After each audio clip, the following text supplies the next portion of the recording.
Maintenant, les calculs avec les hydrates. Si je veux faire des calculs avec les hydrates, j'ai besoin de faire évaporer l'eau. Donc, je vais mettre mon hydrate sur une plaque chauffante ou une source de chaleur. L'eau va s'évaporer. Et l'utilité de faire ça, c'est que ça va me donner accès à deux masses.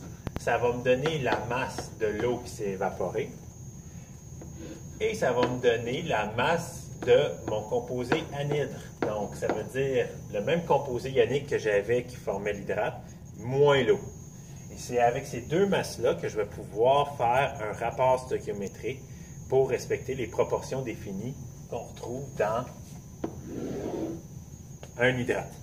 Donc, pour faire ce type de problème-là, vous allez tout le temps voir qu'il y a des problèmes, ils vont faire évaporer de l'eau. Comme ici, on a 50 grammes du composé hydraté. On ne sait pas combien il y a d'eau dans la formule.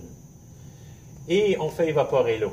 Après qu'on ait évaporé l'eau, ça nous donne la masse du composé anhydre et ça nous demande c'est quoi la valeur de X. Meilleur truc pour faire ça, séparer votre feuille en deux.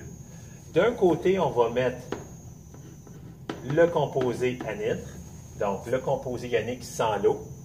Et de l'autre côté, on va mettre l'eau. Le but, c'est de trouver le nombre de moles des deux. Puis ensuite, on va être capable de faire un rapport pour savoir, bien, si on a 2 fois plus de molécules d'eau qu'on a d'hydroxyde de baryum, bien, le X va être égal à 2, parce que j'ai 2 fois plus d'eau. Donc, pour faire ça, il va falloir que je calcule mon nombre de moles. Ça reste que pour calculer un nombre de moles, la formule, c'est la masse divisée par la masse molaire. Fait que la première chose que je vais avoir besoin de faire, c'est de calculer la masse molaire de mes deux substances ici, de l'hydroxyde de baryum, et je vais devoir trouver la masse molaire de l'eau. Et voilà. Donc, j'ai calculé mes masses molaires de chacun des composés. Maintenant, je suis prêt à calculer mon nombre de moles. Donc, nombre de moles, c'est la masse divisée par la masse molaire. Dans le problème, on avait la masse molaire de l'anhydre. Ça ici, c'est la masse molaire de l'anhydre. Excellent. Donc, je vais pouvoir prendre cette masse-là, 27,2 grammes, et la diviser par la masse molaire.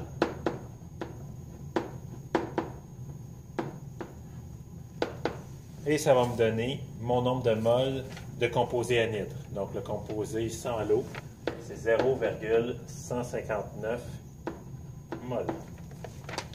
Je vais faire la même chose ici. J'ai besoin de ma masse de l'eau divisée par la masse molaire de l'eau. Ici, je n'ai pas la masse de l'eau. Si je regarde le problème, ce n'est pas écrit nulle part combien d'eau s'est évaporée. Sauf qu'on peut le trouver de façon logique. On a commencé avec l'hydrate. Ça, c'est la masse de l'hydrate. L'hydrate, c'était, dans le fond, le composé anhydre plus l'eau. Donc, si j'ai la masse des deux et j'ai la masse seulement du composé anhydre, je peux trouver la masse de l'eau.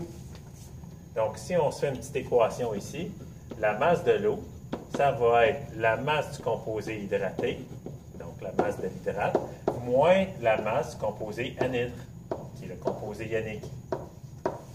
Donc, si je fais ça ici, ça donne 50 grammes moins 27,2 grammes. Donc, je sais que j'avais 22,8 grammes d'eau qui s'est évaporée. Donc, si maintenant, je mets ça dans mon calcul, 22,8 grammes d'eau qui s'est évaporée, sachant que la masse molaire de l'eau, c'est la suivante, je vais pouvoir avoir accès à mon nombre de moles d'eau. J'en ai 1,27 moles. Là, il me reste à me faire un rapport de quantité entre ces deux nombres de moles-là pour savoir celui-là, il est combien de fois plus gros. À chaque fois que vous voulez faire un rapport, le truc, c'est tout le temps de diviser par le plus petit chiffre. J'ai deux nombres ici, puis je vais le diviser par le plus petit.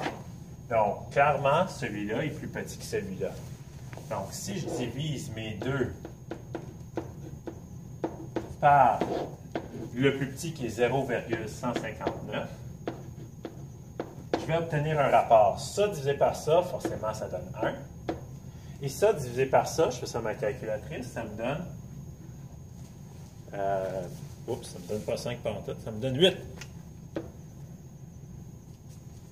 Donc, je viens de découvrir c'est quoi mon rapport. À chaque fois que j'ai une molécule de composé ionique, j'ai 8 molécules d'eau. Donc, je viens de trouver que X est égal à 8. Donc, ici, dans ma formule, ce serait un 8 qui irait ici.